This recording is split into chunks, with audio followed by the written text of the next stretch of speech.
Hello বন্ধুরা, তো ছেলে আমার হাট করে এনেছে। দেখুন কত সুন্দর জিনিসগুলো এনেছে, চোখ জুড়িয়ে যাচ্ছে।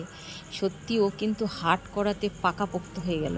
ও কিন্তু এমনি এমনি পাকা হয়নি। ওর বাবা খুব ছোট থেকে ওকে হাট নিয়ে যেত আঙুলে ধরে, কিভাবে জিনিস চিনবে, কিভাবে দাম দর করবে, কোন জিনিসটা নেবে কোন জিনিসটা নেবে না। এখন ছেলে আমার প্রচণ্ড হিসাবি হয়ে গেছে। আদার এখন প্রচণ্ড দাম। তো আমাকে বলবে, মা আদা খেতে মানা করছি না, কিন্তু অযথা যেন নষ্ট না করো, আদার এখন একটু দাম বেশি আছে। মানে ছেলেদেরকে আমার আর শেখাতে হবে না, খুব ভালো লাগলো। এই দেখুন কাঁচা লঙ্কা, আমি তো স্কুল চলে গেছিলাম, ও দেখে গেছে এতটা কাঁচা লঙ্কা আছে। ও কিন্তু নিজের মাথাতেই আজ কিন্তু কাঁচা লঙ্কা কিনে আনেনি, যে আগের হাটের কাঁচা লঙ্কা আছে, মা আগে ওইগুলো শেষ করুক তবে এনে দেবো। তো ছেলেদেরকে খুব একটা বাগিয়ে উঠতে পারেনি রান্নাটা।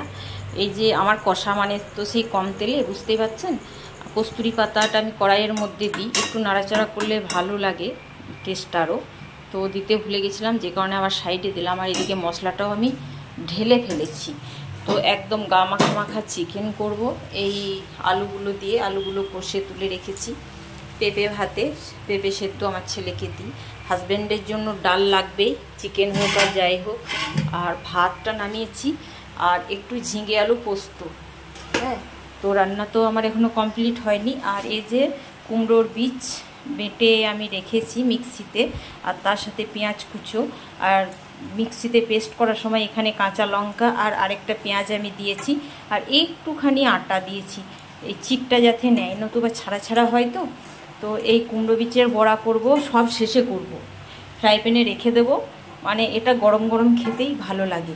তো রান্নাটা তো এখন আমি করতে থাকি, তারপর আমি লাস্ট ফিনিশিং দেখাচ্ছি। আমি এটাতে কষছি বটে, কিন্তু এটাতে হবে না এখনও, ওই আলুগুলো ধরবে না।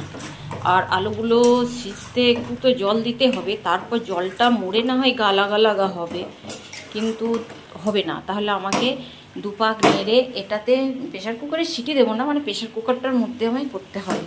আর এটা খালি হয়ে গেলে আমি এই বড়াগুলো ওই গ্যাসটাতে চড়িয়ে দিতে পারবো।